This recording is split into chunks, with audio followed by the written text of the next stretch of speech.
All right, I'm letting people in. You want to share your screen? On it.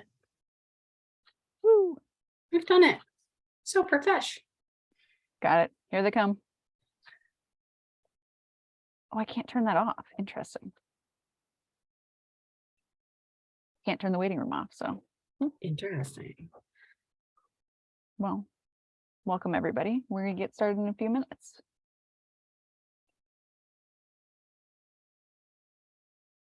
I know everybody's gotten really comfortable with sliding into Zoom meetings at the last second. It's our current Olympic sport. Oh, get me properly muting my phone.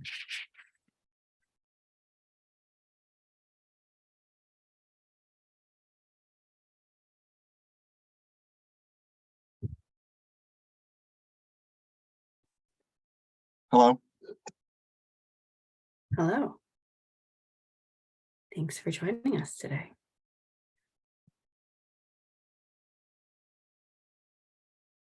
Pretty big crowd, huh? Yeah. It's wonderful.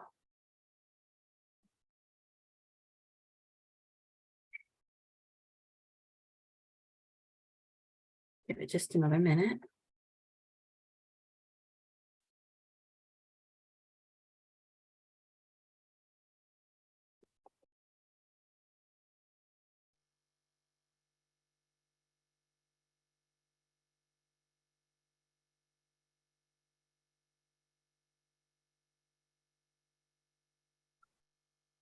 We should share that map that you made tomorrow, Natasha. Kind of fun to see the spread.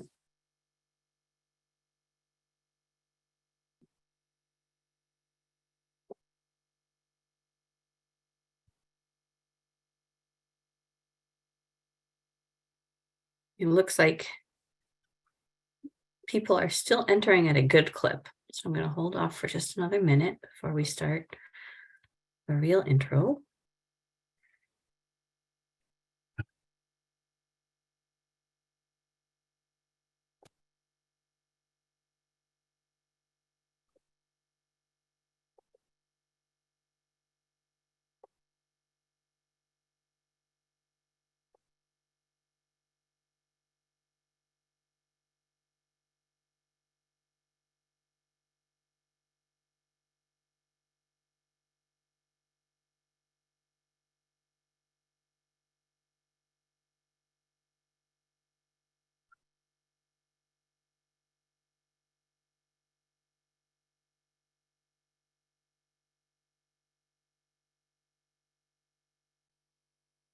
Still sliding in.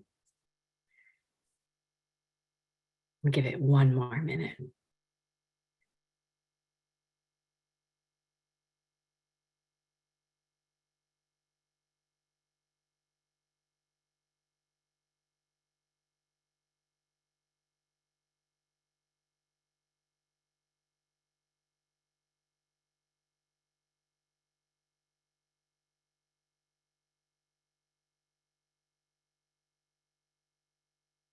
All right, I am going to go ahead and get us started so that we can get through all of our materials on time today.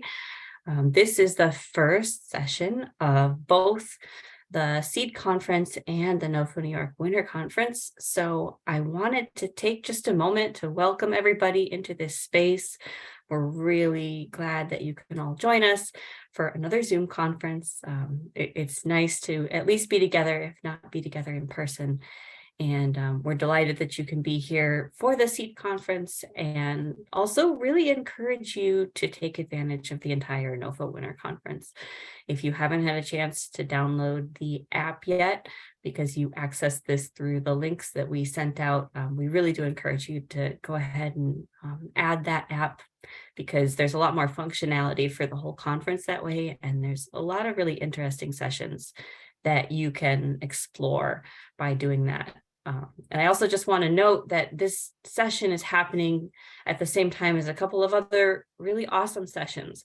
And if you feel like you're missing out on some of those, don't worry, everything is being recorded. All these sessions are being recorded, and all of the other sessions are being recorded. So you can circle back and watch those at a later date.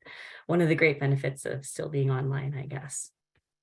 I do want to just take a moment and acknowledge that besides the support of NESARE, which I'll talk about in a second, the entire conference, including this platform, is being supported by our generous sponsors for this conference. So we always want to make sure we acknowledge them and thank them, especially in this case, Turtle Tree Seeds, who is specifically supporting the seed conference, which is great. And Johnny's is supporting the whole conference in general, which is also wonderful. So good representation by our seed companies.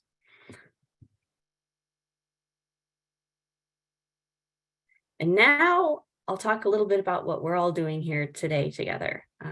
So welcome to the seed production intensives. We're going to have 4 different workshops that are part of the seed conference, but are also part of this really interesting grant project that's happening.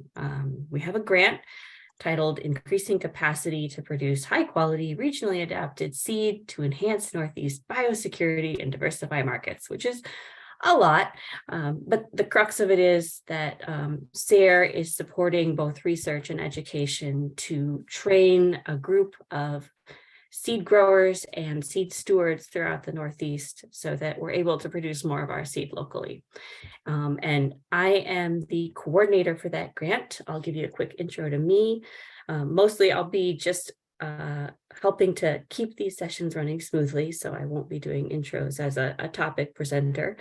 My name is Stewart Courtens. I work with the Eastern New York Commercial Horticulture Program with Cornell Cooperative Extension, and that's the hat that I'll be wearing throughout this conference.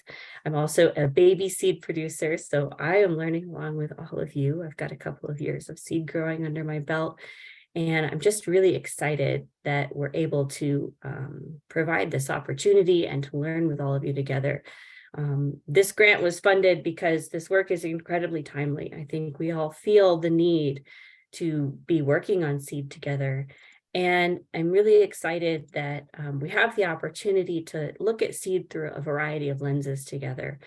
I think you'll see with all of the mentors and speakers that we have involved in this project that this is a group that has a lot of reverence for seed and that really thinks of this as a part of all of our cultures.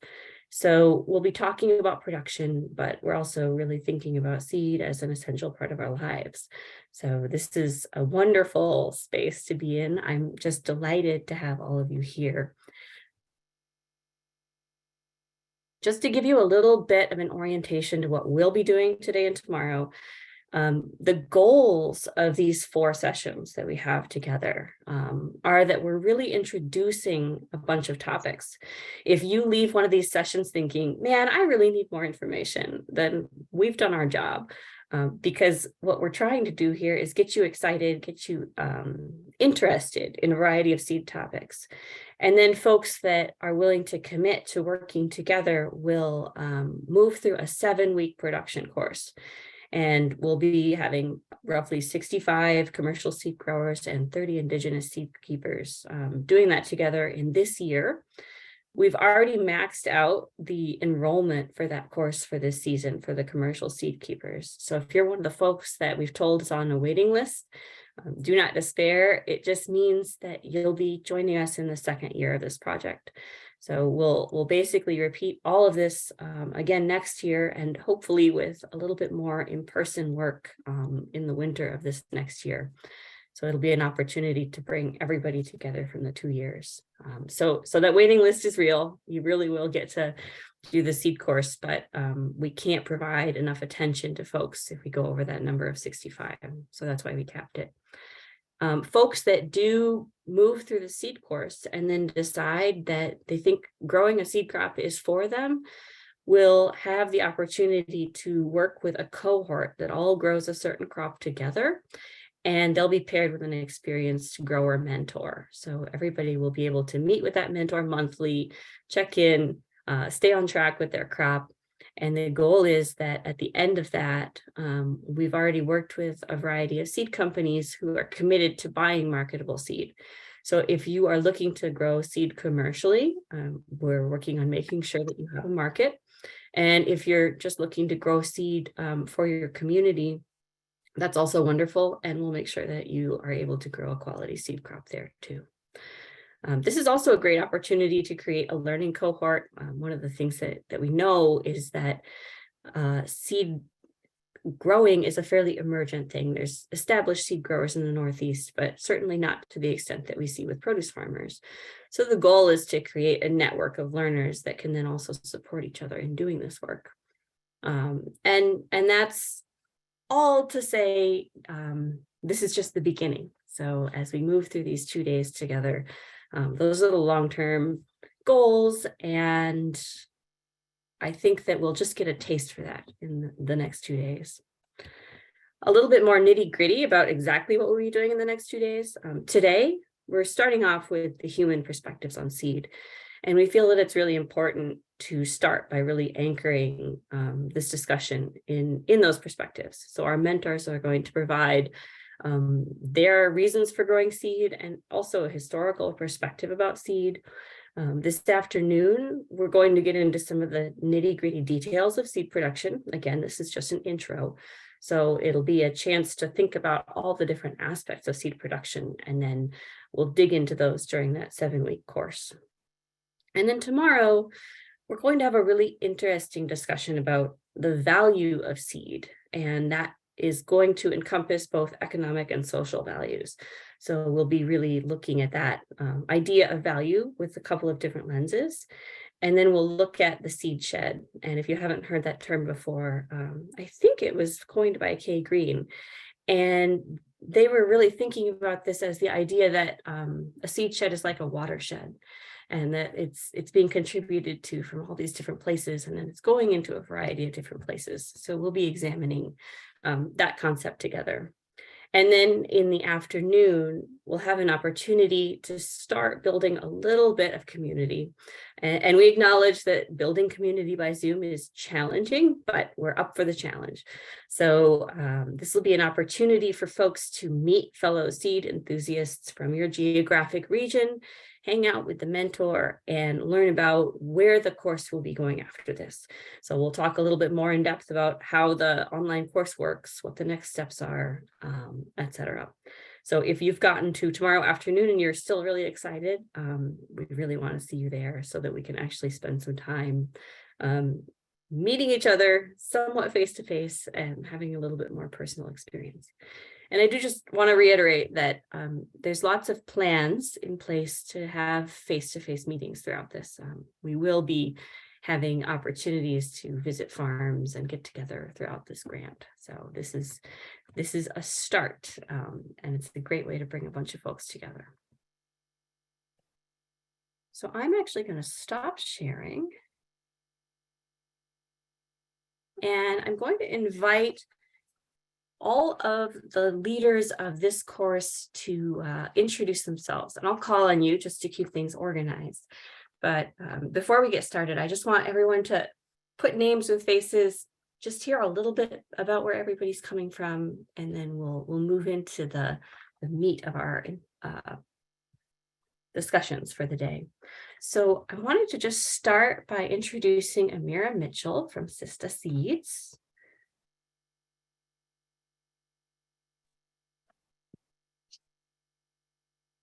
Hi. Hi, my name is Amirah. I am a seed farmer and business owner in Pennsylvania. I've been doing seed production for the last 5 or 6 years now. And last year, I started my own business focusing on growing seeds from the African diaspora with the focus on African American, West African, and Afro-Caribbean heritage crops. And so I just actually launched the seed catalog yesterday, and I've started doing that. And I also give a lot of workshops trying to get other people involved in seed saving work, whether that be for production, seed farming, or for community seed saving. And I speak a lot about the history and seed sovereignty movements as well. Thanks, Amirah. Angela, would you be willing to introduce yourself next? Angela Ferguson. Yes, I'm having technological difficulty. So are you able to see me? Okay. Yes. Hi, everyone. Yawahaskano Swagwegi. My name is Angela Ferguson, and I am Onondaga Eel Clan, and I am the farm supervisor for the Onondaga Nation. And on the farm, we have all aspects of food sovereignty, and seed carrying is one of the main priorities where we begin the whole process. And I'm really glad to be a part of this and to share my knowledge of what I have. So thank you for having me. Thank you, Angela. Dan, I've never tried to say your last name out loud. I'm going to embarrass people with my French. Dan Brisebois? Fantastic. So I'm Dan Brisebois, and I have a buddy right here, so I won't be on screen most of the time. But I'm one of the farmers at Tournesol Cooperative Farm. We're based outside of Montreal. We're a worker co-op that grows vegetables and grows seeds. I work predominantly with the seeds. Growing seeds about 23 years. I guess I'm also the host of the Seed Growers podcast. We had a first season last year, the second season coming this spring. I also run the Farmer Spreadsheet Academy, where I do a lot of stuff with crop planning and spreadsheets for seeds and other stuff. So those are my different hats. Thank you, Dan. Heron Breen. Good morning, everyone. It's a real honor to be here today. Thank you for braving the wind chill to be on Zoom. Good reasons for us to all be at home. I live up here in central Maine, my hometown, St. Albans. I live about 500 yards from where I was born. And I've been farming in this area for about 18 years. My primary field is about 9 acres, and I lease land. I own where I live, but the farmland that I use is leased, rented. And I also have a couple different fields that are sort of satellite plots that are involved in seed saving as well. I started out doing seed production as part of on-farm seed work to grow some seed for my own produce market farm. And that has shifted to being almost entirely a seed work farm. I also, while working on that farm and running that operation, I also had worked at Fedco Seeds for about 20 plus years, doing various different things, including running the trial program. Thank you, Heron. Natasha Field. Hi, I'm Natasha Field. I'm not actually Nopa, New York. I'm just on that account for today. I'm a technician with the Eastern New York Commercial Horticultural Program. I support Crystal and a couple other specialists in the area with fruit and vegetable production. The seed production grant, I've been doing a lot of work on the research and the administrative side, so field work. And then I've also been doing seed saving and small scale gardening for probably 5 to 6 years now. Great. Thank you, Natasha. And last but certainly not least, Tina Square. Hi everyone. Sego Kalakwino yung Katswakita Huni, Akozasne Tikidalo Dano Intertribal Agriculture Council Wakoyote. My Mohawk name is Galakwino. I'm a Mohawk seed keeper from Akozasne, and I work for the Intertribal Agriculture Council as the Northeast Region Technical Assistant Specialist.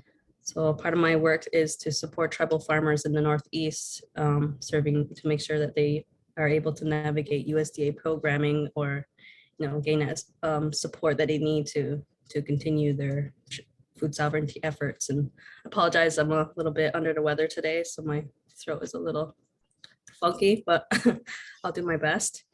I've been growing for a few years now, and I have a great passion, and it's deep in my heart that saving seeds, specifically our traditional seeds of the Haudenosaunee people, and learning a lot about it and educating our own people about it and trying to share that community work and that seed. But that's where my work comes in, and where I come into this circle is offering that to other tribal people and making sure that we have that strong food security that was kind of historically and systematically kept from us, but we're working to gain back our food sovereignty and our strength and being self-sustaining. So that's where I come in, and I hope hope my throat isn't too annoying to everybody. Thanks for having me. Looking forward to meeting everybody. So yeah, thank you. No, Tina. I was actually going to now circle backwards through the group again to ask all of our mentors and leadership group to share a little bit more about why you grow seed. And I feel like you just started to articulate that already, Tina. So this is a good moment for that. But I'm going to circle back through everybody and just ask if there's any more that people want to share about why it is that you're growing seed, because we'll next ask the group why everybody's growing seed. So was there anything else that you wanted to talk about in that regard, Tina? Or do you want us to share any of your pictures, because we have the technology? Yeah, if you like to share my pictures, you can just circle through them if you like. But I come from my experience in seed saving is definitely comes from an Indigenous standpoint. One second. But when I was introduced to my seeds, to do my traditional variety of seeds, specifically the Mohawk red bread corn, because that's traditional to the Mohawk people. I grew up not knowing a lot about our food and what our traditional foods were, what we used to eat, what our ancestors, how I used to prepare them. And so it was a really big moment for me when I was introduced to our traditional seeds. And I say traditional in a way that's it's ancestral to the Mohawk people, something that my ancestors used to grow and eat. But it was a really big point in my life that helped me connect to the natural world, spiritually and emotionally and even physically, and rediscover this way of being a part of the ecosystem rather than living in a way that was against it, because this historically, Native people have been suppressed and conformed to be able to live in this modern world, and kind of like suppress that cultural aspect and our identities. But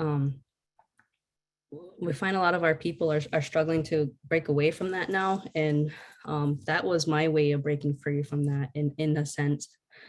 Is reconnecting to my seeds and being able to reconnect to the land in a way that was really, close to my heart, and learning the responsibility that I have as a Mohawk woman to continue that strain, all the strains that I would say, and to keep them going strong, so that my children someday would be able to inherit those seeds and be able to eat that food and taste what it tastes like to have that red corn or our Haudenosaunee yellow, or all of our beans and all of our traditional foods. It's up to me to be able to pass that on. So they kind of hit me really hard when I was introduced to that seed, that I have that responsibility. So that's where I come from, finding a connection to the land in a way that was beneficial and not, extractive to the world. So hopefully that makes sense to you all. I don't know if Angie, if you want to continue on with that note. Yes. Okay. One of the things I'd like to add to that is that for us as women were designated that specific duty as seed carriers. And so from the time we're born, we are seed carriers at that moment, because we carry the seeds within our bodies for human beings, for life. So every woman is a seed keeper by nature, or a seed carrier. And for me, the reason why I'm involved with that is that that's who we are. It's part of our not just responsibility, but it's part of our role in all of our teachings, that we are supposed to be involved with the seeds to have a relationship. They are relatives to us. And so just like you want to create good relationships in your family, all of nature is considered that family as well. And we can't identify as who we are as Haudenosaunee people if we're not involved with that cycle. So every moon we have ceremonies that give thanks for the foods that are in season at that time. And I always think of this every time, we're doing that, to give thanks for the foods, is that somebody 7 generations ago was thinking of us. We were back then what they call the faces, not yet born. Their faces are still under the earth and they haven't risen to the top yet. So it's a really profound thought, and it's a huge responsibility. And there's so much passion that it takes in order to do this work, because it's hard. It's physically hard, it's demanding, it's time consuming, it's an investment of your whole being. And for me, the reward is the communal sharing of the seeds. Just the way the kids love putting their hands in it and the sounds that it makes, and you really learn connections. And part of this track that we're going to be involved with as Indigenous people, Tina and I, we're going to share that perspective. Not that it's better or worse than anybody else's ways of doing things, but just to help understand the Indigenous perspective on seeds. And I find that it's a healing space. It's a healing space where we all have this love of caring for the seeds to feed our own communities and see that joy. So I know everybody on the call at some point, on this Zoom meeting has experienced that joy. And that's really why we're all here, is because, we would enjoy feeding the people. And in order to do that, you have to be a seed keeper. So I like that we all have our own little sanctuaries for these seeds. And when they finally come up, when you grow new things, that anticipation is something that you can't really explain to other people unless you do it yourself. So it'll be good to share. Thank you. That was great. So Natasha, I'm going to pivot to you since you're already in the habit of sharing the screen. All right. I only have 2 little pictures, but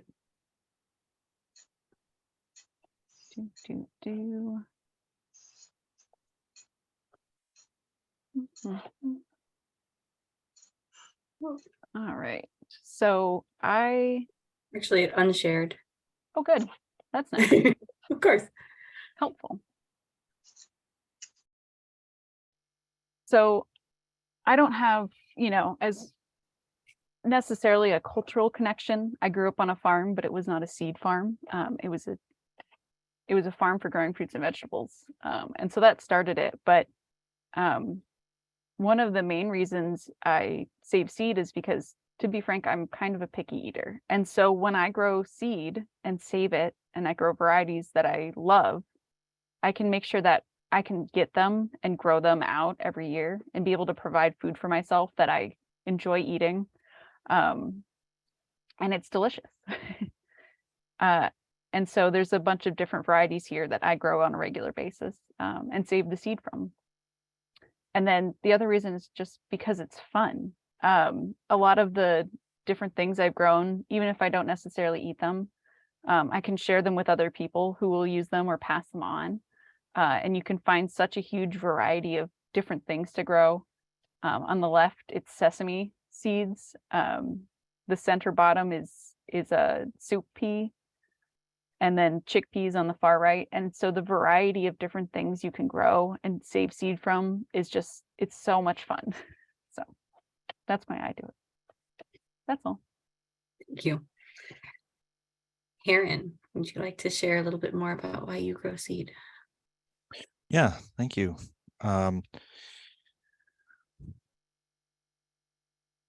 So I started off doing this work because I was talking with lots of folks in my community and realizing that seed had been grown by everybody as part of their farm not that many generations ago, and that the local canning company that canned sweet corn had their own sweet corn strain that they all saved seed from, and that was their stock seed. And it began to kind of realize that a lot of these open pollinated varieties are both the basis of a lot of the hybrids that we currently, many farms currently use, meaning that a lot of the inbred lines are derived from, guess what? Heirlooms from all over the world. All the disease resistances and all the stress tolerances and all the various different flavors are really predicated on, guess what? Heirlooms. So traditional varieties, someone is doing that work somewhere. And I realized that we weren't doing that work as market farmers. That market farming was really just basically most of us buy seed in as an input. And I wanted to challenge that model, particularly because there's a lot of older heirlooms from this region as well as elsewhere that don't have stewardship anymore. So oftentimes what has happened is an heirloom variety has come out of some seed keeper or some seed steward's hands, or even a freezer after their death. And everyone's like, wow, great. But within a couple of years of growing that, just 10 years later, that variety is no longer what it originally was, because it needs ongoing stewardship. It needs ongoing selection for it to stay awesome. And this is something that every farmer was doing pre-1950, or a lot of farmers were doing pre-1950. You know, I think there's an element here to sort of ask myself, and I also ask yourselves, have you ever seen a Brussels sprout in flower? Wouldn't it be cool to not have all of our seed purchased, like 99% of our seed purchased from somewhere else? Wouldn't it be interesting to see the life cycle of these plants that support us in our livelihood? I think there's some of that space where we are really in our society addicted to youth rather than age and wisdom. And it's really awesome to see these plants do their thing and get drawn away from that pretty baby vegetable to this thing has a life cycle, and I need to learn that life cycle so I can support how it gives me abundance and how I can make a living from that, if that's part of my choice. So to me, it's also a maturity of how I think about farming and how I've been able to shift most of my work to growing seed on my farm and for my community. And at this point, it's really amazing. Like at this point in doing this work, I'm sharing more food with people in my community than I ever have. I have more attention to my soil fertility than I've ever been able to have, and that's cumulative. There's been a little more social freedom to be able to engage with other people in the community around this work that I wouldn't have had if I was just selling vegetables at the pace that was needed when I first started working on farms. So there's been a lot of evolutions for me in this work, and it's not easy, any more easy than any other type of farming, but it's really connected me to the work that I'm doing and the plants that I'm working with and the people that all these seeds come from.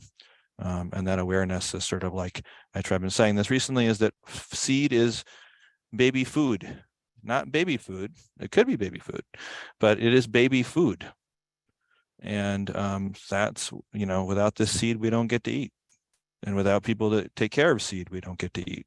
So, thinking about that when people say, hey, buy local carrots, I'm like, yes. And think about buying local seed. It's the same kind of thing. Thank you. Thanks, Heron. Amirah, can I pivot to you? All right. So, why do I grow seed? Well, when I first started farming around a little over 15 years ago, I was doing it because I loved to be outside. I loved to work with my hands. I loved to play in the dirt. But farming has a lot of negative feelings in the Black community in the United States. And there's a lot of trauma in the community around the relationship between agriculture and slavery. And so it was really important to me to find a way to connect to farming that wasn't grounded in that trauma. So from the very beginning, when I got my first ever job working on a farm in Massachusetts, it was important for me to be able to ground that agricultural heritage in ancestry that predated enslavement. But it was also a way for me to connect to those ancestors who were enslaved and to help heal that trauma that I felt within my own body and that I could feel within the land. And so farming has always been about ancestry for me. And as I continued farming, I eventually decided to begin working with seeds after a conversation with an elder who had been farming for a very long time, who expressed the need for more seeds circulating within the community of Black farmers that were grown for and by other Black farmers. So I decided to begin seed work for that reason. And it really just connected with my sense of purpose around farming centered with ancestry. So I see my seed work as an extension of my ancestral work, of my healing, of those deeper connections. Thank you. And last, Dan, would you be willing to share a little bit more about why you grow seed? Definitely. There's so many ways to answer that, I guess. I think I came to farming initially sort of looking for a way to, I guess, grow affordable good food and do it in sort of a community context. And ultimately, that's kind of what happened working on a cooperative farm. And I kind of discovered seed along that route. And I think, so like from a practical way, why I grow seed is because that's how we make a living. It's like how we can run our business. And it's a way that I can make a living in a way that kind of meets my values. So I think there's definitely a practical part of that, but I think that's not like the deep why. I think one of the deep whys, like, and it's changed over time, is just I like working with seed. The way seed feels, the way the sounds, it feels like it's something that's real, and then like the growing of it and then seeing what comes out after. And I love stuff that's cross-pollinated and seeing what nature can give us and has been giving us for so long. And so it's especially as a market gardener, you grow things just a certain part of the cycle. It makes it feel like a more understanding of how the world actually works by growing seed.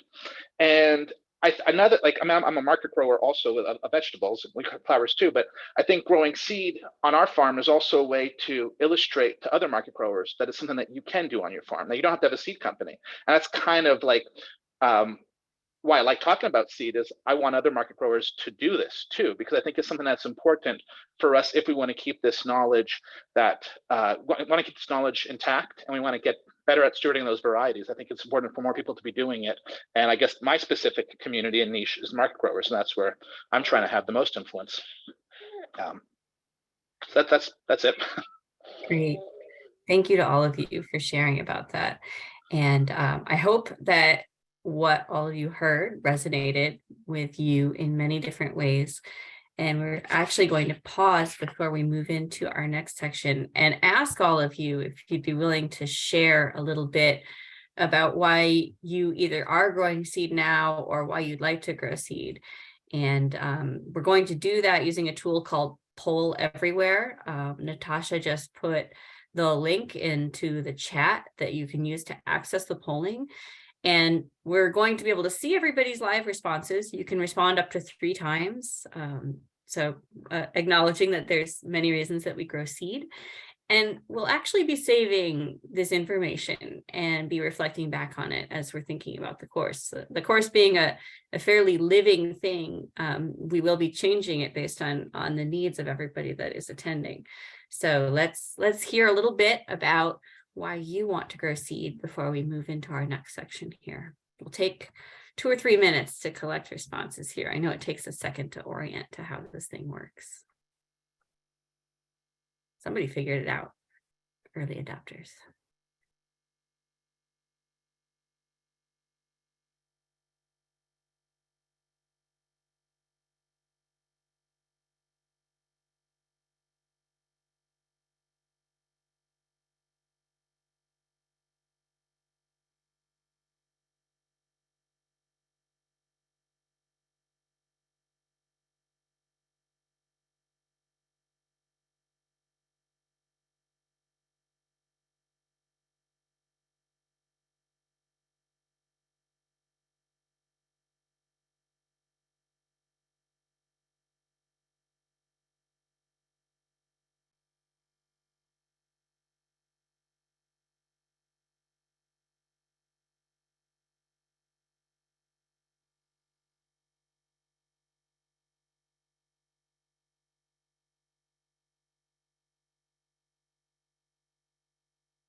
That's exciting. I didn't know we could break the poll everywhere.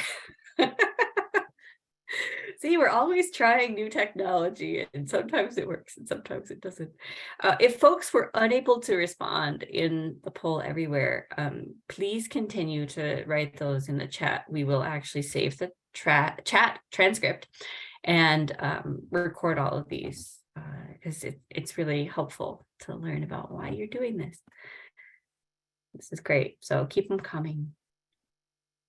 And I'm going to let this run for a second in the chat before we start, because I want to make sure we don't try to do two things at once during this next portion of the workshop. So we'll give it just a second.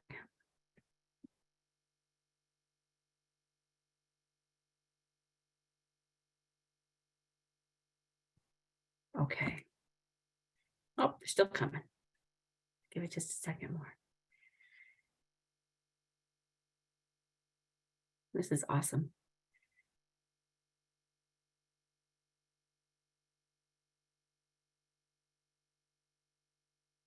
These are wonderful answers. Thank you, everybody.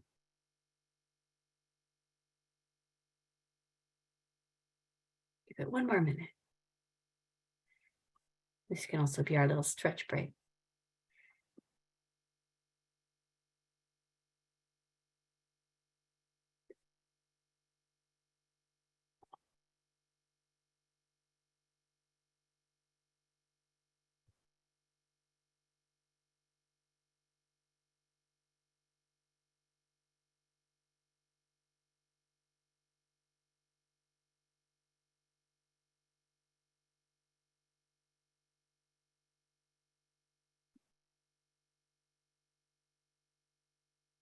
Okay, that's been about one more minute. So I'm going to ask everybody to, if you haven't written something down and you think of something, please just hold that. And I'm actually going to ask everybody to close their chat. One of the things that I find with Zoom is that it's wonderful because we have the opportunity to think in different ways at the same time. But I really want to encourage everybody during this next section to provide your full attention to what's going to be spoken to you. So let's all close that chat box when we get a chance. And we're really going to focus on what's being said to us. So during this next portion, we're actually going to hear about seed sovereignty from a variety of different perspectives. We'll have 3 brief presentations. We're going to start off by hearing the Native perspective on seed, and that will be tag teamed by Angela Ferguson and Tina Square. Then we'll hear about the Black perspective on seed in America from Amirah Mitchell. And then finally, we'll hear about the European perspective from seed on Heron. So this is a really important part of this project for us, is that we're really able to understand all of these different perspectives and to hold those, and that all of us are able to hold an understanding of these perspectives. So I thank you in advance for being really present to these presentations. And I will now hand it off to Angie and Tina. And if folks are seeing all of the grid and you really want to see the speaker, you can just pin the speakers so that you can focus on just those people, if that's helpful to you. I know it helps me. All right. Take it away, Angie. Okay, Tina, are you going first, or how do you want to do this? I'll let you go first. Elders first. Okay. I'm not an elder yet, but I guess you can count me as the wise elder. Okay. Gosh, there's so much I could say to this, because I feel like the Native perspective is so diversified. So when you hear a Native perspective, it's from that individual. And so even you could speak to 10 different Indigenous people or Haudenosaunee people, and we all have a different thought process, a way of doing things, and a way of thinking. And at the heart of it, though, are some core principles, you know, and part of that is that, you know, a lot of land was taken from us. And at that time, that used to all be farmland where we were planting and our children were enjoying that. And so in order for us to be growing seeds now, we're kind of making a silent resistance to what has come and been dealt to us. It's our way of reclaiming our identity and reclaiming who we are as Haudenosaunee people. And our food is such a big part of our culture that the respect that we carry for food and seeds is the same thing that we have for fellow human beings. And it's really interesting because it's a humbling experience to know that plants can communicate. They speak their own language. And when we are caring for seeds, we start the very first thing like you would to an infant, a human infant. We hold those seeds in our hands and we rock them back and forth like you would sing to a baby. And there's traditional songs that are seed songs specifically to sing to them, to encourage them to produce and to care for their community, that they have a responsibility as well. So there's a communication that takes place between the human and the seed, as well as it takes place in the gardens. And it's really powerful because when you have little children doing that, or pregnant women who have 10 times the power as regular human beings, you get your plants 10 times that size with no compost or other things that normal farming practices would use. It's just spirit and it's really strong. And so it's like a reclamation of our ancestral relationships because we haven't lost any of those things. And it's not something you do here and there. It's practiced consistently. Every single time you plant, there's a process that has to take place to care for those seeds. And so, because they carry a responsibility as well. And, you know, if you think about it, it's really kind of profound. You know, it's the same relationship that you have with all of nature, that you're communicating with it. And if you open up to it, sometimes you hear that voice.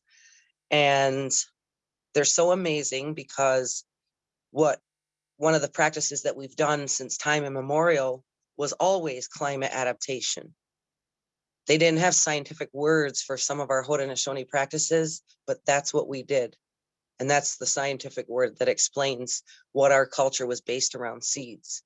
And so I can give an example, like I'm adapting our Haudenosaunee seeds for Onondaga by bringing them down to other nations in the Southwest that have desert-like conditions. And so I have my seeds be grown by them to acclimate our seeds to that climate. And they grow there and they adapt there. So that as climate changes, and as we know, it's getting hotter, moving north, we never know what those circumstances, drought and things like that may be. And it's created a drought-resistant variety of the same seed that can adapt to the climate conditions.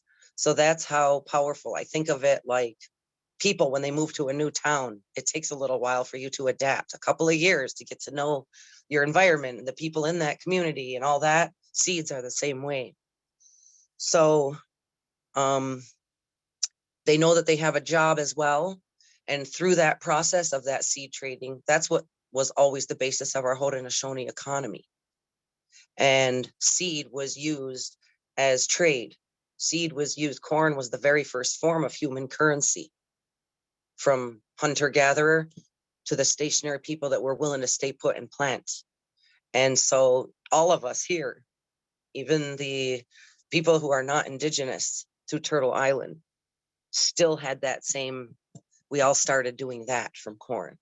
And so it's really powerful to see that there's people that have the same kind of philosophies as indigenous people, because if we can't all get our heads wrapped around the need to save these seeds, we're in trouble.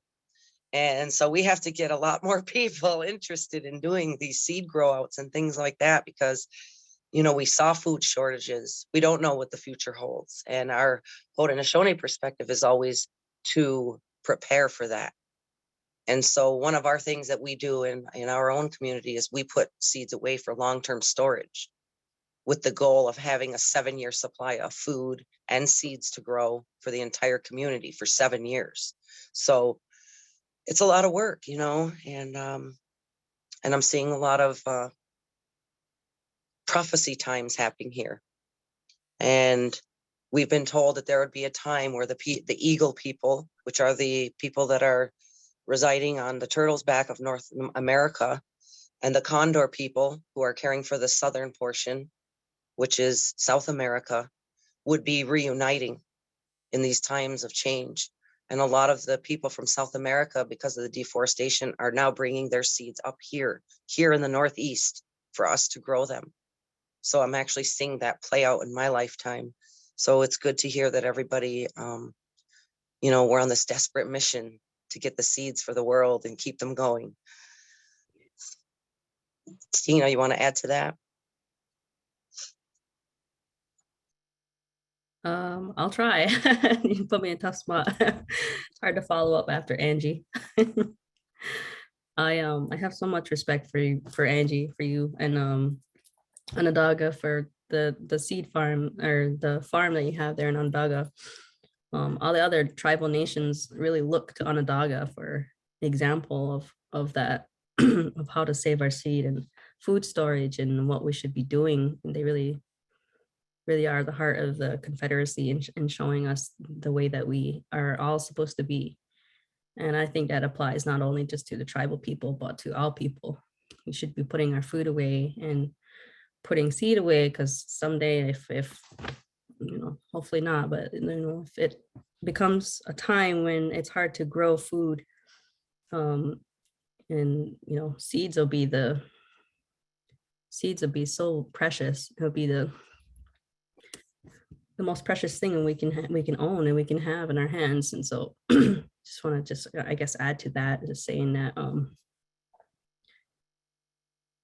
that how significant it is to have just seeds and understanding how to grow it and how to get high quality seeds out of what we're growing, and not, you know, spread disease through our seeds or our food or soil. But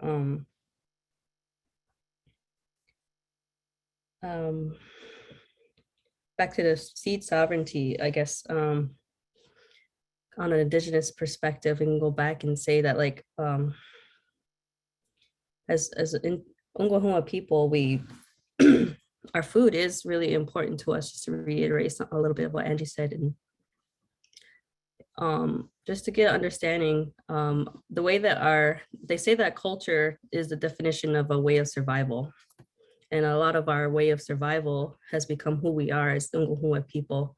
And a lot of that way of survival comes from our food, comes from our seed, comes from the cycles of the natural world. And even our cycles of ceremonies, it's all based around the food, based around what was happening in the seasons and how we would have to survive in that time. So, like, I'm not giving specific dates or anything and trying to be very careful about how I say it, but there's, you know, time for maple when we have ceremony for that, and there's time for when we have seed ceremonies, and there's times when we have, you know, respect for what is going on in the natural world, and that adapted who we are as people and become who we are in our identity. And if that's not an example of how important food and sustenance in the natural world is to us as human beings, I'm not sure how else to explain it, but food is life. I was the one that wrote that. Food is life, and it connects us to other people, and it connects us to the future generations, and it connects us to the past generations, and it connects us to each other through, you know, our whether we get a big harvest out of what we grew that season, and we have one big feast and invite all kinds of farmers, all kinds of community to this event and share this abundance of what we got out of the garden. It connects everybody to each other. Everybody can relate how we're struggling with our food today. We're struggling either with the price of food, we're struggling with our diets, we're struggling with how it's eaten, and we're struggling how to eat well in a world that's processed, and, you know, it's full of sugars, and you know all the struggles we have today. But we're all in it together when it comes to food, and in it together when it comes to our seed sovereignty as human beings. It really does connect us.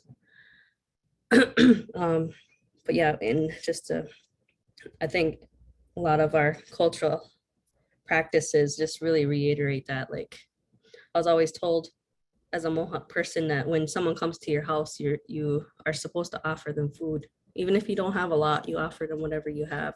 You often offer them coffee, offer them drinks, you offer them some crackers. If that's all you have in your cupboard, you offer them food. And as a Mohawk person, we're always told that you're not supposed to say no when someone offers you food too. So that's tough. Even if you came back home from, just went to McDonald's and stuffed your face and you went to your friend's house and then they offer you food, you're supposed to say yes and eat some food, because it's a lot. It's a big thing coming from their heart to offer you something that's going to sustain you. You know, it's almost like they're saying, I want you to continue on for a little while longer because you're of value to me and I want you to be here. You know what I mean?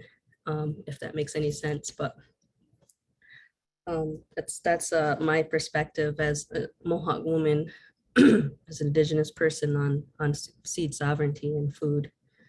So I'm going to pass it on to the next person. So thank you. Thank you, both of you. That was wonderful. I forgot to mention that we will have ample time after all of these presentations to have a roundtable discussion and Q&A. So if folks are hoping to be able to ask questions, there will be time for that, but we'll move through the presentations first. So thank you, Tina and Angie. All right, Amirah, are you ready? I'm ready. All right. So before I get started, I just want to say that, seed sovereignty is a concept that lives within the greater context of cultural sovereignty. And it includes food sovereignty and land sovereignty and different types of cultural sovereignty. And I believe that you can't actually separate these concepts, though we will be focusing on seed sovereignty. I define it as the right of communities to self-determine their seed systems and the right to locally grown, culturally relevant seed. And so I'll be talking a little bit about why I think, particularly for African-American people, which is the only group I feel qualified to speak on, why seed sovereignty is essential to not only preserving our heritage, but to building resilient and vibrant communities and creating a strong agricultural foundation for future generations. So when I speak of African-American people, of which I am one, that history, of course, begins on the continent of Africa with among multiple cultures and ethnic groups. Most people who identify as African-American trace their lineage to some place in West Africa, but it's very rare to trace it back to just one particular nation or ethnic group. And so it's a very blended heritage. Among that heritage are those ancestors who worked the land and carried the seeds and domesticated a vast amount of crops for their sustenance, including okra, including black-eyed peas and southern peas, including watermelon, sorghum, African rice, teff, African eggplants, and different squashes and gourds, various different greens, and many more crops. Just as Angela mentioned, in the tradition of many of these cultures, it was the responsibility of women to care for the seeds and to keep these generations protected and passed on, which is why I named my own farm Sister Seeds, to honor that legacy of the women who carried those seeds. And when it became clear that their community was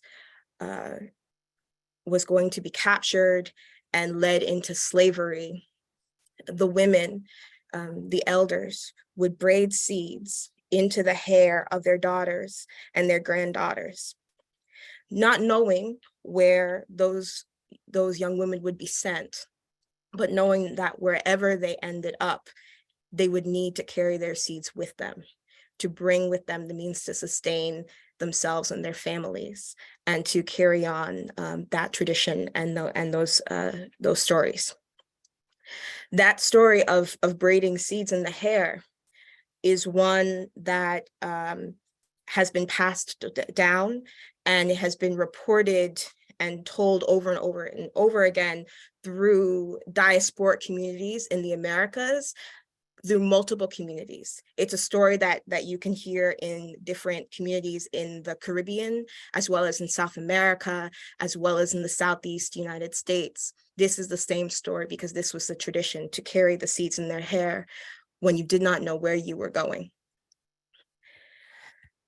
When those seeds crossed the Middle Passage and made it to North America eventually, the plantation culture for much of the United States was that enslaved Africans were not necessarily provided food, and were expected to cultivate their own gardens on their day off to provide their own sustenance. And so that's where these seeds ended up. They ended up in the gardens of enslaved African people. And between the enslaved African people, they also worked side by side indigenous people that were enslaved. And they also worked beside indentured European workers as well. And they traded seeds between them. And in these gardens, an entire new food ecosystem emerged, which is, considered to be the foundation, which is the foundation of much of American food culture, in particular Southern food culture. And in these gardens, it wasn't just sustenance that was that they were serving. These were also gardens of experimentation. Many of the crops that had crossed over from West Africa were not adapted to the climates of North America. These are crops that had to be adapted. They had to be bred. Some of the crops weren't able to grow in the new land. And so my ancestors had to innovate, and they had to breed, and they had to work with what they had and trade seeds between these other communities, especially indigenous communities, to create this new cuisine. And it was also in these gardens where a lot of the white plantation owners, many of whom are attributed to having made great discoveries and bred amazing things to the purpose of developing the American agriculture. These white plantation masters would actually go into the gardens where the people that they enslaved were working, and they would discover crops within those gardens. And so this is part of that pattern. The story of African American seeds is in large part a story of continued theft and exploitation and extraction. But it's also a story of innovation and adaptation and of resilience. It's very rare when you try now to go and identify these seeds, these varieties that were bred by enslaved people, that were developed by them. It's very rare, almost impossible to find anything that was actually attributed in name to the people who developed it. After emancipation, despite the never fulfilled promise of reparations to formerly enslaved people, African-American farmers were able to amass 15 million acres of farmland, and let's see, over 200,000 individual farms. And that was just in the few years following emancipation, the few decades following emancipation. However, in response to this, due to anti-Black terrorism, as well as economic violence and governmental neglect, those farms today are more than halved. That number of acreage is more than halved. And so there's been a lot of land loss. There's been a lot of flight from agriculture in the Black community. In my own family, I belong to the lineage that fled the South in response to terrorism and economic violence, and being trapped into cycles of impoverishment due to the sharecropping system. And so I belong to that lineage that left and moved to Michigan and eventually take advantage of that the boom, the industry boom that happened in Michigan. And that happened to many communities. Even today, the land loss that has occurred in Black communities continues. Particularly, maroon communities like Gullah Geechee communities are at great risk of land loss and displacement. And along with that loss of land, that loss of connection to the land, comes the loss of that traditional agricultural knowledge that was passed down, that some of which, survived since the ancestral teachings all the way from West Africa. And along with that land loss also comes the loss of those seed keeping traditions and of the unique varieties of seeds that were stewarded by families. And so that's my little piece just on the history, the context that my farm exists in, that my family exists in. And in response to that, by saving the seeds, by sharing them within our communities, by relearning the practices of seed keeping, and not just the practices of within the Western framework of understanding around seeds, but relearning the ancestral traditions around seed keeping, by relearning and repeating the stories that we have saved that accompany those seeds. That building seed sovereignty is fundamental, in my opinion, to the rebuilding of a lot of communities, especially agricultural communities, but of all of our communities. Yeah, that's what I had to say. Thank you, Amirah. Yeah. I really appreciate that everyone is willing to share from the heart too about this experience. It really comes through in the experiences. So thank you for that. So we'll transition to our last presentation. And as we're doing that, I just want to acknowledge that this is a lot to digest. So when we are done with this presentation section, before we jump into Q&A, we'll just take a couple of minutes to digest, take a couple of minutes of quiet and let everybody sit with this and take it in, because I think that's an important piece. So just know that that's coming.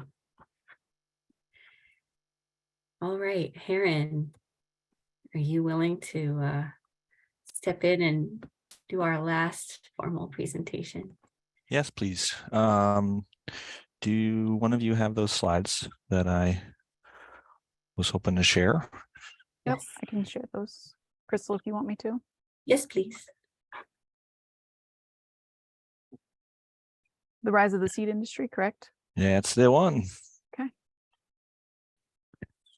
Kind of like a title of a Star Wars movie, The Rise of the Seed Industry. I wasn't gonna say it. Yeah. Well, I don't live in Europe, so I'm not going to give the European sense of like someone who still lives in a European country. I'm going to give what my perspective is from those of us who are here in this room, particularly those of us who are here as United States citizens. I don't want to speak for people in Canada because they also have their own story to tell. But European is a modern conglomerate term for many distinct cultures who existed without regard to the current country borders. And these are peasant farmers, often working with their land held in commons and the seed held in commons. And they were growing crops and varieties in a very localized area and developed, their own religious traditions and culinary traditions related to those crops. These are folks that in Europe, you can go back 5,000 years and see all kinds of beautiful and horrific acts of different peoples, different cultures surviving, thriving, and dying. These heirlooms that come from these different places are almost entirely known today by a place name or a visual characteristic of use. So now, if you look at this list, I've compiled a short list of just kind of like, these are the names that we know as sort of European heirlooms. There's a lot of them that are in the common market. Interesting to me, at least, that there is a romantic ideology in our cultural adherence in America that we attempt to pronounce these European veggies always in the original language. But for some reason, European origin farmers and gardeners have never really felt compelled to adhere to or pronounce the names of crops or crop varieties from First Nations in their original languages. This is something to ponder and ask why none of us know how to say the word Hubbard squash in Quechua, which would be a language from Peru. So that's just something to ponder. Next slide. So here is a book from 1867, Gardening for Profit by Peter Henderson. Peter Henderson was what was called a market gardener.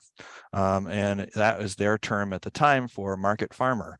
For scale, most of the gardens that were involved here were about 10 acres or more.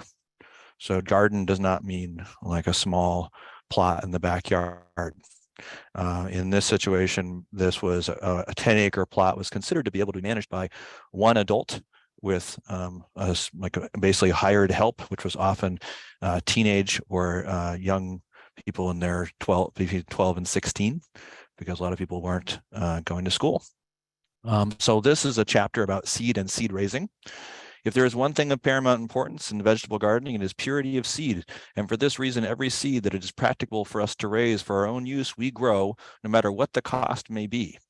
On one occasion, our indispensable Wakefield cabbage seed failed from some peculiarity in the season, and there was no alternative but to buy from the seed stores. Every store in New York was tried, but not a seed proved to be the Wakefield as we know it. One old gentleman who always provided for such emergencies had a 2-year-old reserve supply. I offered him $50 per pound and could not procure an ounce from him. He too well understood the state of the case and planted his whole ground with this variety, as he got in ahead of all by nearly 10 days and made a little fortune by the operation. So I want to just back up a second and say, oh, hold on a second. What is $50 in today's money? That's $1,900 in today's money. That is more than a pound of storage number 4, which would be about $1,400, common hybrid, or an organic hybrid, like organic Pharaoh cabbage. That'd be about $1,700. So at this moment, this person is saying that it's super important for seed to be raised by people that are growing vegetables. This is those folks that have read Elliott Coleman's books. Basically, you could take this book and put Elliott Coleman's name on it. It's the same book. This is the same level of market farming and kind of ideology that many of us have been practicing. And this is a time where you basically couldn't get reliable seed unless you grew it yourself or was grown locally. Those seed stores that the person is talking about was basically importing seeds from Europe, and most of those seeds were not to be trusted and were the dregs from whatever supply was left over in Europe. Next slide. We're going to jump ahead. This is a book from 1910, Success in Market Gardening. These folks are in Arlington, Mass. Next slide. Very similar.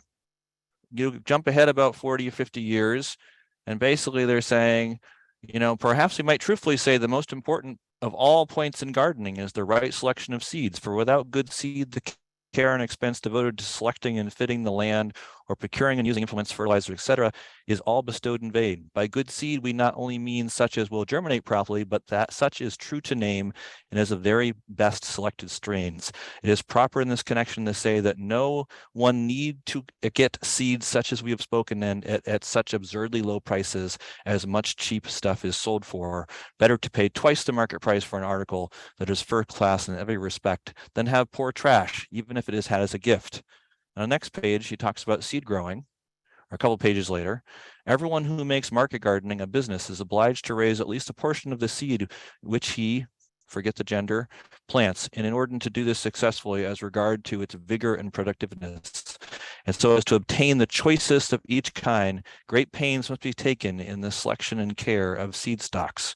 So basically this person is saying, again, on a large market scale, everyone who's growing vegetables really should make seed production part of what they do. And that basically, regardless of the cost, one should be doing that. Now, next slide. I just want to give a sense of these strains of vegetables. This is a vegetable book called The Vegetables of New York Cucurbits. Had melon, squash, cucumbers, basically documenting all the myriad diversity of produce that people were growing in basically pre-1940. Now, a lot of these farmers, basically who were growing their own strains, they were growing them to both be competitive in the market, but also create an adapted crop to their region, to their place. That tasted good to their market. So they were growing these, selecting these, and these series of books is full of all these different varieties, which we would call heirlooms or classics. Many of them have either the name of a farm or a state or a town attached to them. And all of these various different selections became the basis for all of the hybrids that started being produced after 1940. So these various different farmers, whether it was growing corn or beans or whatever produce, lettuce, they were the plant breeders. They were breeding these things. They were creating this produce market. Next slide. So this is the scale in which this particular person in Arlington was growing on. This is a house, 1910. This is lettuce. So this isn't like somebody with a backyard persuasion to grow food or seed.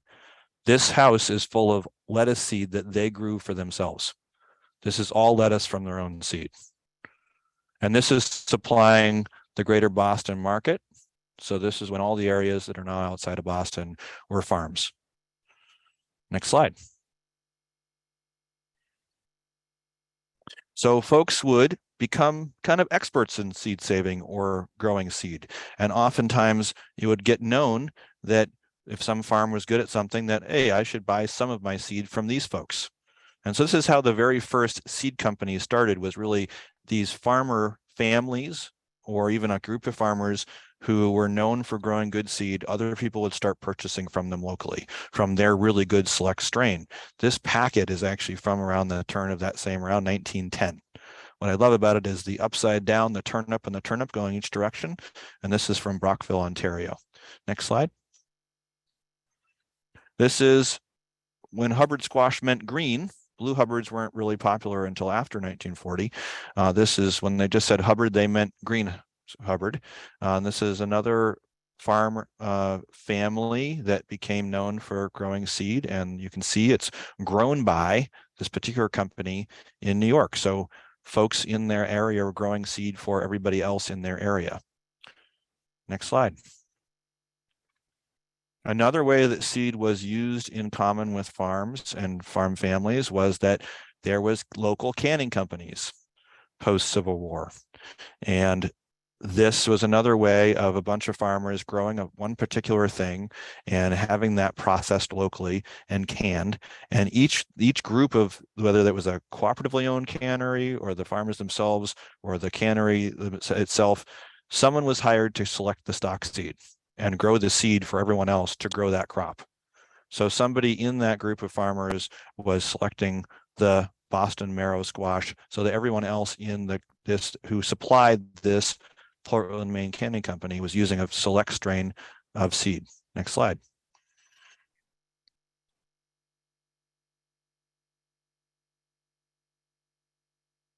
Oh, next slide. Are we stuck? Oh, there we go. Nope, sorry, backward. It jumped ahead on me. This is corn.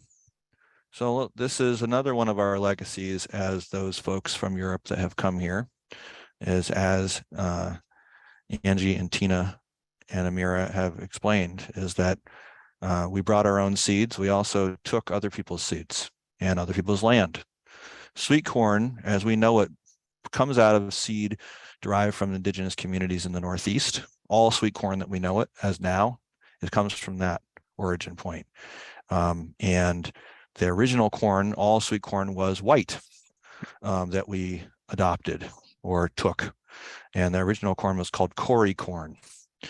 This is, again, a canning company out of Unity, Maine, which is only about 20 miles from where I am, that everybody there was growing this particular strain of golden bantam corn, the first yellow corn that was being sold as sweet corn. So again, they were saving and selecting their own sweet corn, which made the quality very good, but also super adapted to where they were. Next slide. So here we go. This is, yes, Tina notes the Boston marrow is from the Seneca seed source. This is true. So that slide previously was also, that squash is also derived from an indigenous source. So this is a thing most people don't know, that sweet corn hybrids were also first produced in the Northeast. So we were also producing our own hybrid seeds. So those same canning companies and those same farmers started to produce hybrid seed using, basically taking 2 lines of super select farmer originated varieties and crossing them. They would be creating hybrids. And sweet corn hybrids were being grown in the Northeast and produced seed locally up through the 60s. Next slide. So along with appropriating and taking people's seeds, we've also taken people's names. So as Tina was pointing out, here is a bunch of different locally bred sweet corn hybrids with the name Seneca in the title. So this is from a company that no longer exists, and we'll walk through why that is. This is, again, a local farming family who became known as excellent seed producers called Robeson Seeds. They were based in New York, and they became nationally known, but also globally known as excellent breeders of vegetables and selectors of vegetables. This is from a 1960 catalog, and they basically became one of the 2 or 3 premier experts in sweet corn production, hybrid sweet corn production, and all of that hybrid sweet corn was being grown in New York, as well as being bred in New York. Next slide. This is a hybrid seed production field in New York, where people are doing what is called detasseling, which is where the pollen donor line is the 2 taller rows. You see these 2 rows, and then the pollen recipient or female lines are having their tassels removed, so they are only receiving pollen from the other 2 rows. And this is how hybrid seed production is done all over the globe. Almost no, if any, hybrid seed production, I think the exception of high mowing seeds, is being done in the Northeast. This was being done in the 60s. All of the hybrid seed production that is taking place now is being done, some of it's being done in Idaho, and a lot of it's being done in other countries, particularly Peru and Chile. So this is when we were producing hybrid seed, but at least we were producing it here. Next slide. So this is again trialing all these different varieties, breeding for the Northeast. So these are varieties that were being bred to perform well here. And what I've experienced in working in the seed industry is that basically when we do trials in the Northeast as seed companies, we're basically looking through for the needle in the haystack of the one thing that might perform well here. There's basically no one doing any breeding anymore for our region, but every state had a breeding program, and every one of these local seed companies was doing breeding that was specifically adapted to our environment and to the changes that we were experiencing. Imagine if we were trying to do this type of work, whether it's crop improvement or selection or collaborative work to maintain old varieties, and we're taking this much attention, how we could make an impact against climate change conditions. Next slide. This is a big corn dryer. So people are growing seed, but they're also drying seed on a large scale. This is just to show folks that when we are told you can't grow seed in the Northeast, I just want folks to realize that pretty much every seed has been grown in the Northeast.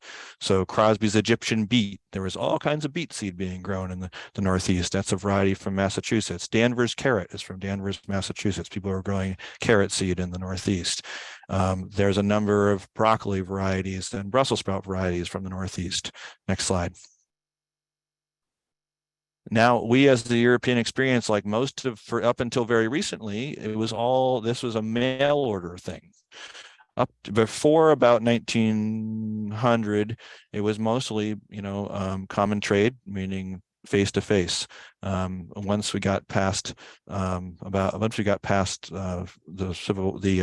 World War I, mail order became the way that everyone was buying seeds. So this is something that our parents and grandparents, before there was online, everyone was sending people a check or a money order or cash in the mail and ordering their seeds, and it would return. Next slide. So this is interesting. This is also in 1960s. This is that same Robeson Seed Company, and if you look closely, you'll see the words hybrids, and this is the first catalog that a hybrid shows up in. The Robesons were also the folks that started doing, besides corn. Corn was really the only first hybridized vegetable for 20 or 30 years that people were familiar with. But then we start to see hybrids, and there's a variety called Seneca prolific, which is still available today. So there are hybrids that have been being produced for 30 or 40 or 50 years. Next slide. Now, at this point, by you get to the time of the 1970s, farmers have become mostly completely reliant upon buying seed in. And seed saving is something that you'll find in gardening books of what people might want to know about and how it's a good idea. So we start to see this tradition and the knowledge around producing seed on farm or in the garden pretty much evaporate.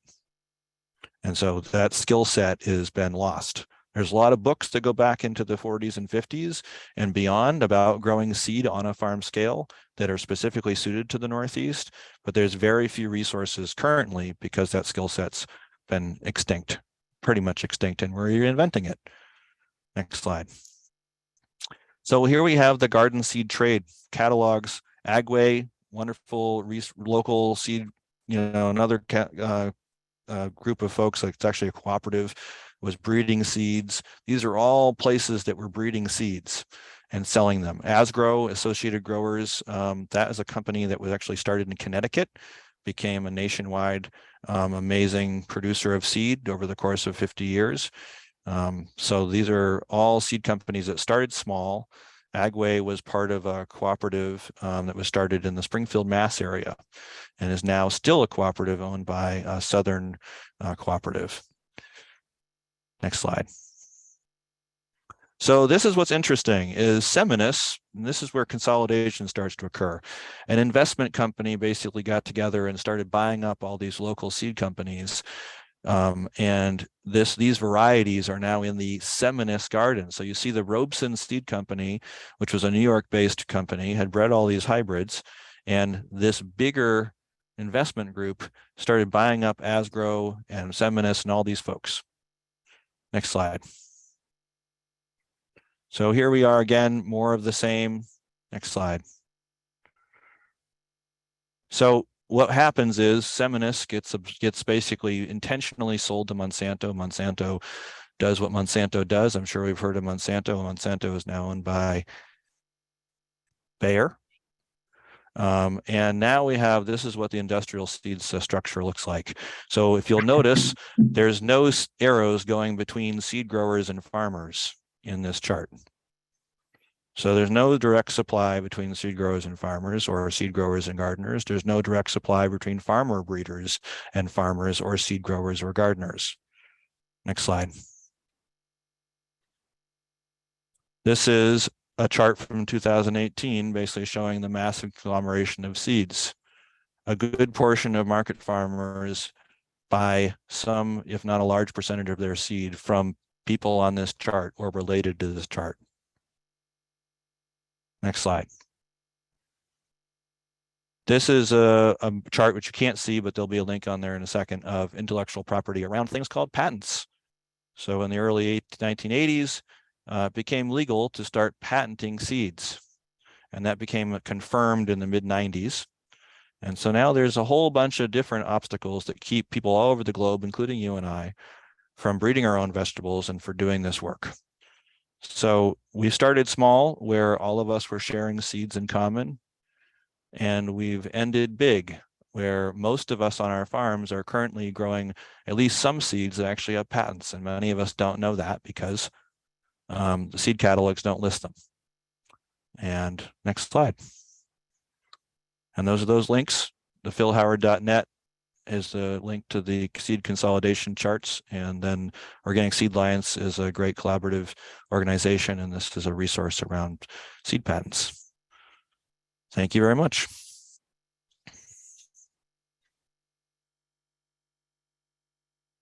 I tried to unmute and almost restarted my computer. Thank you, Heron. So we are going to take a few minutes to quietly digest these presentations and a lot of emotional and mental information that was just provided. And so we'll come back to discussion at 11:35, and we'll have 25 minutes for discussion. During that quiet period, if folks want to start dropping their questions or comments in the chat, we can resume using the chat again. And I'll start collecting those questions, organize them briefly, and then we'll move into Q&A and discussion for the last portion of this session. But feel free to get up, take a little stretch, think about questions, and we'll regroup in a couple of minutes.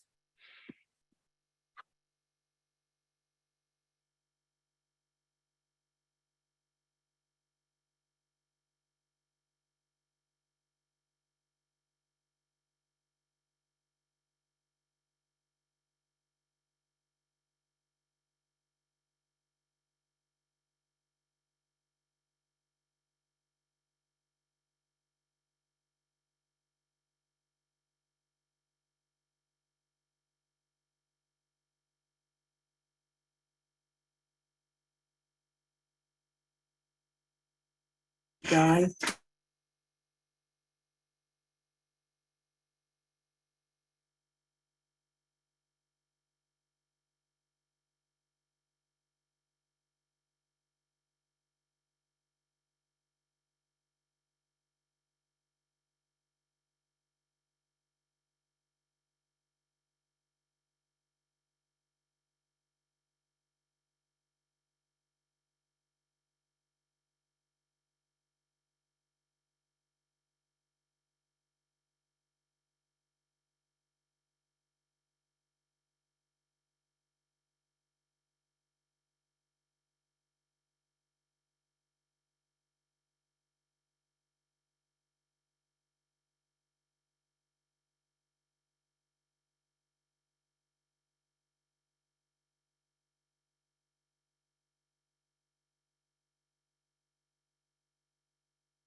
All right, Crystal, you think it's time to get going again?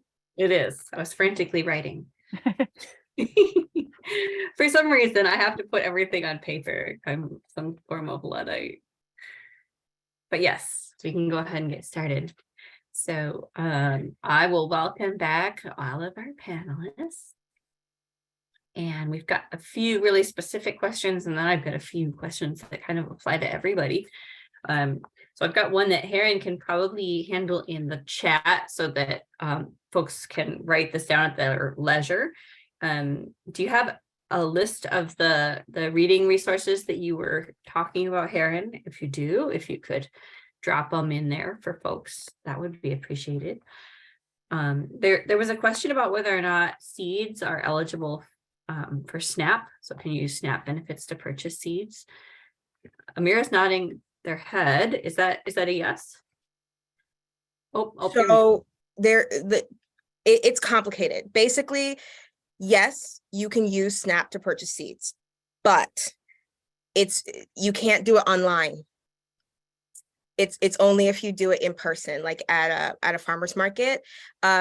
If you are buying seeds from maybe someone like locally at a farmer's market or something like that, they may not know that that seeds are SNAP eligible. So it might be a conversation you need to have so they can set that up for you. But they are covered. But they have to be set up to receive that. And then currently you can't do it for online purchases. I did look into it. Ah, that's really interesting. Thank you. I didn't know you could at all. That's super helpful. So trying to group questions by theme as well. The next set of questions are kind of about finding more resources for history. So one that just came in is there a good consolidated reference or database for understanding seed lineage or history? I'm not aware of there being a database, but I do have a collection of books that I can show you right now that are more specifically related to Black seeds. And let me see. Oh, and I'm missing one. Okay, well, here's what I have in front of me. I have this one. This is a book. I actually referenced it a couple of times in my presentation. It's called In the Shadow of Slavery, Judith Carney and Richard Rosamoff. Judith Carney has a couple of books that are worth checking out. This book here, We Are Each Other's Harvest, Natalie Basile. Freedom Farmers, Monica White. I don't have it on my desk, but The Cooking Gene by Michael Twitty. Of course, Farming While Black, Leah Penniman. And I also recommend this biography of George Washington Carver. My work is that of conservation. So great. That's super helpful and answers numerous other questions which related to resources on history. And the same question came up from the Native perspective. So if Tina and Angie have any resources, folks are looking to learn more.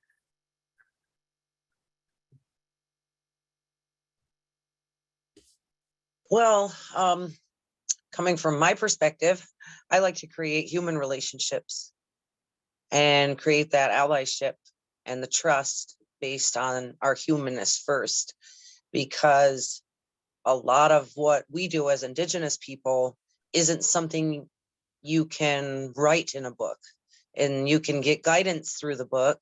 You know, there's been several wonderful books written in historical accounts of agriculture, but that physical contact and relationship. So I always tell everyone, make a friend with an Indigenous farmer, make a friend with an African-American farmer. And that's how you really learn the methodology, and you get the understanding. So I guess I don't have anything that I could recommend book-wise, but that's the way I operate. I just create friendships and relationships with other seed growers, even allies from descendants of settlers, because we all have the same goal in mind, right? Which is that healing, that reconnection. And it also gives me an opportunity to share what our treaty obligations are, because they skipped that, throughout all of our education from every single one of us, even Indigenous people. We're not taught that the settlers have a responsibility to help steward Turtle Island, and we agreed as Indigenous people to do that together, side by side, through that river of life. And so there's a lot of people that are willing to do that, but we have to kind of resuscitate those treaties through our act. It's going to be all through agriculture. I might Tina jump might in. have some. Oh, go ahead. Sorry. Could I jump in real quick? I was Yeah. gonna say, I think similar to what Angie is saying about how we were not taught our obligations and these things are not being shared. The story of seed and it being in our hands in whatever frame that means is also not being shared. So these resources are old books. They're not combined into any one thing, or their knowledge passed down. Like have spent a lot of time talking with people who are now passed away, and that continues. So as many of us are kind of like heat sinks for information from our communities, and you too can be that heat sink for communication of information if you make time. But I think the theory that we're all being told is that what's good for us is for someone else to grow seed for us and for us to buy these things.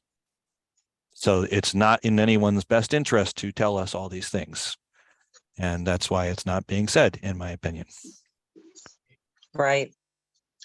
And what's interesting? I'd like to also, just as a side note, our seeds were not all stolen, because we did not feel, and we still don't to this day, we don't own them.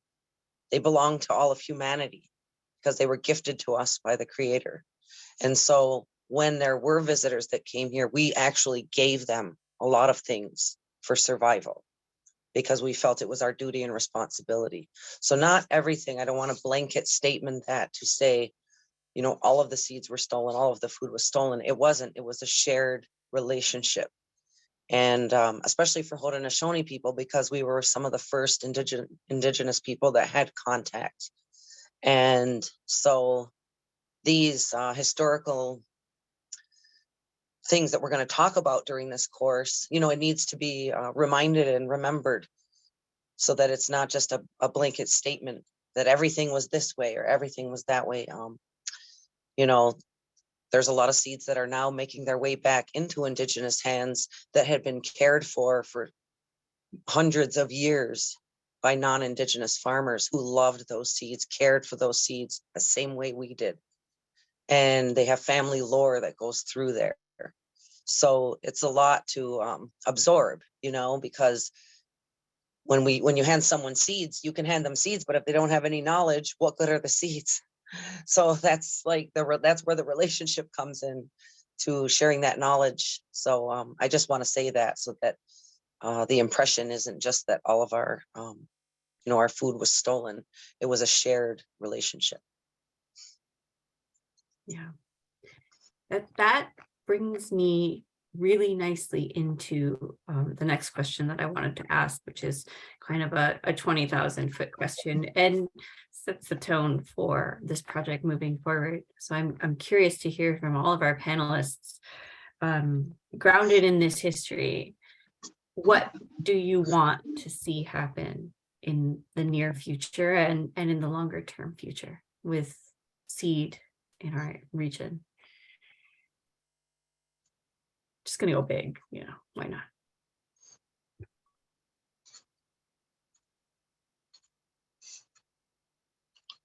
Really quick, I wanted to add, I just added a link to a book that I personally use as a reference a lot, but just to continue that last question. I'm sorry to go back one, but No, I should have jumped back to you. Thank you for adding. left out. So I just put a link in there. It's Arthur C. Parker on the Iroquois, and he talks a lot.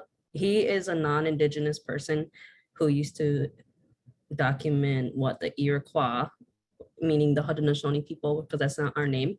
But he documented a lot of the things that we did, like in great detail. So a lot of our people reference this culturally, because they say that they were documenting because they thought we were going to go extinct, and so they're like, oh, let's write down everything and document everything they're doing before they go extinct. So it's actually been a really great source for our people in reclaiming our culture and our practices in food sovereignty. So I put a link in there for that book if you ever want to check it out. Arthur C. Parker, he has a series of books, I believe, but I just wanted to add that really quick if you're looking for books to reference for Indigenous perspectives. But just keep that in mind, that he is not Indigenous, you know, and he was working with the Native peoples to document what they're doing and asking a lot of questions. So he did interact a lot with the people, but you know, you just keep that in mind if you're looking into that.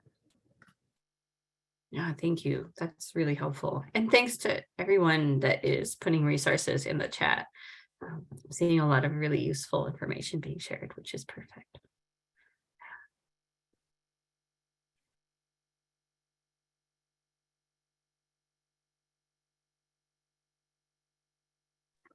Was my question too soon? I feel like it might be too big. Too soon. I'll jump in. I think my hope is that like this work takes generational work.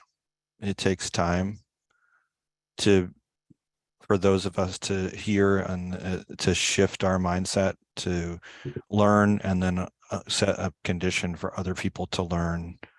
And so for me, out of this course, but also just in the immediate, like if a person saves seeds and shares seed or grows seed on their farm, to me, the experience of doing that with the plant, particularly something that a plant that you enjoy, is going to teach you as much as anyone, in my opinion, can teach you.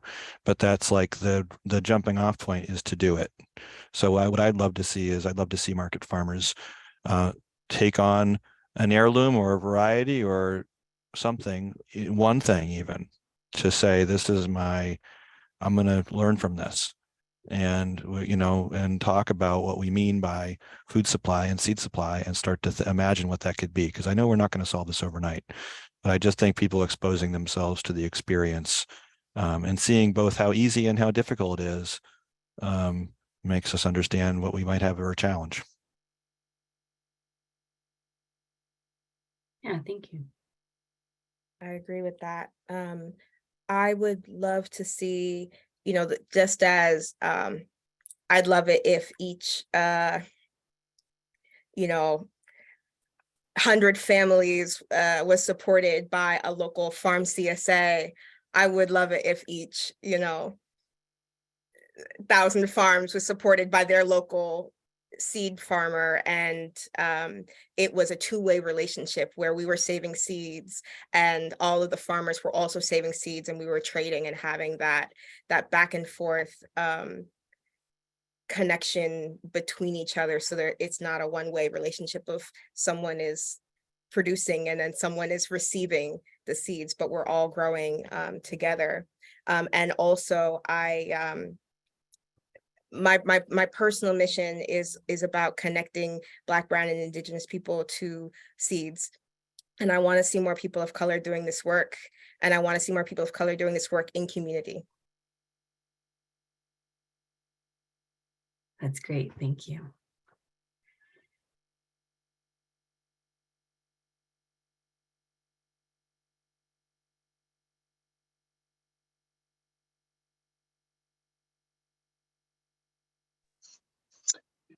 Can I go next? Yeah. Okay.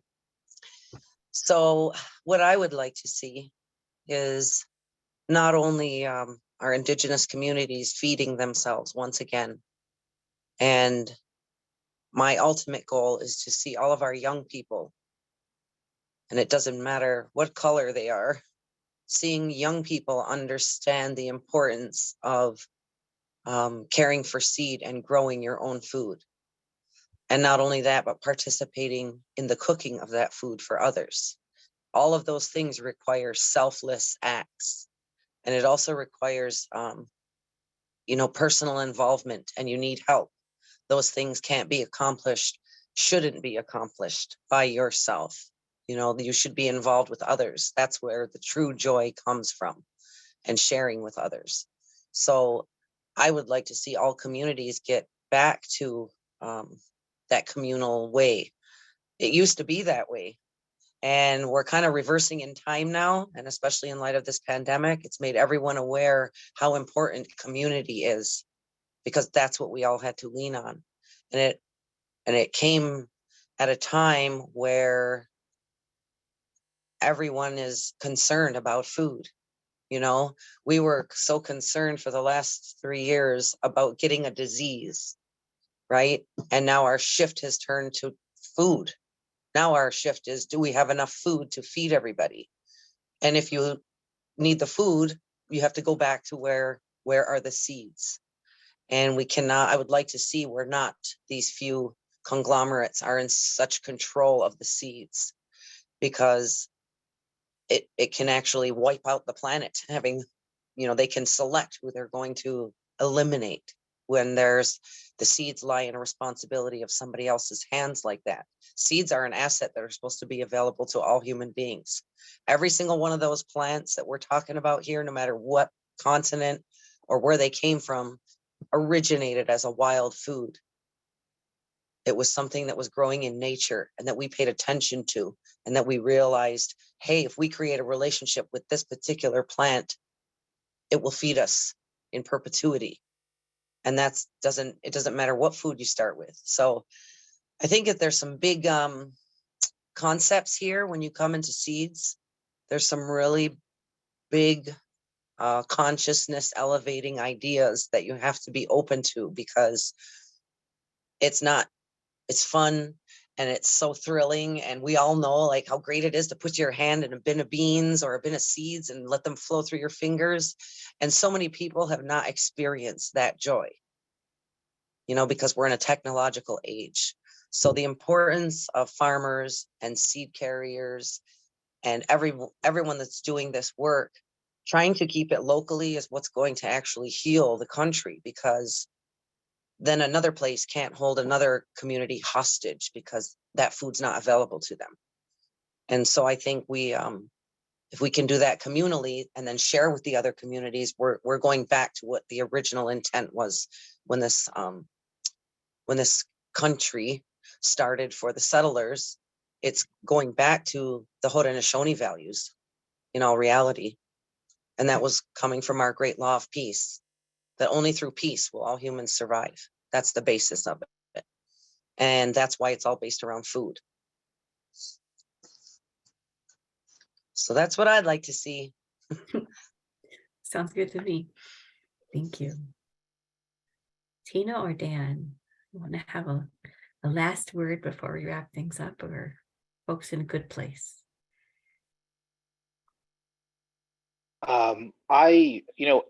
What people have said really resounds with me. And I think maybe just like, I want people saving seed is sometimes easier than you think. And I just want people to realize that and to give it a try. And I think that's what's going to do all these other things that we're looking for. And so I really resonate with everything everyone else has said. Thanks. Tina, any last comments before we take a nice long lunch break and come back? I honestly don't know what the question was. I'm sorry, because Oh no, that's quite all right. I just wanted to make sure I touched with everybody. I think I'm content with what everyone else has contributed. I really think that everyone has opened up their hearts and gave really meaningful advice and knowledge today. And I just want to say it really touched me, and it was really emotional in some ways. I'm really glad to be working with this team that we have. And I hope that everyone that's participating in this grant and in this online seed production course is going to get the most out of it. That's all I want to say for now. I couldn't have said it better. Yeah. So I'm going to leave the conversation right there. And I hope everybody can join us at 2:00. we'll be going in a different direction, really talking about nuts and bolts of seed production. And it'll be a little bit more technical. So let's internalize this. These are not topics that will just be touched on now. These will be continually revisited through the course. So if you're involved in that, look forward to more discussion with our mentors and with each other about these topics. As Angie said, best way to learn is to make connections. So we will be doing that. Thank you to everyone who contributed. Thank you to our mentors and leaders. Thanks to everyone in the chat for being involved. And we will see you in a couple of hours.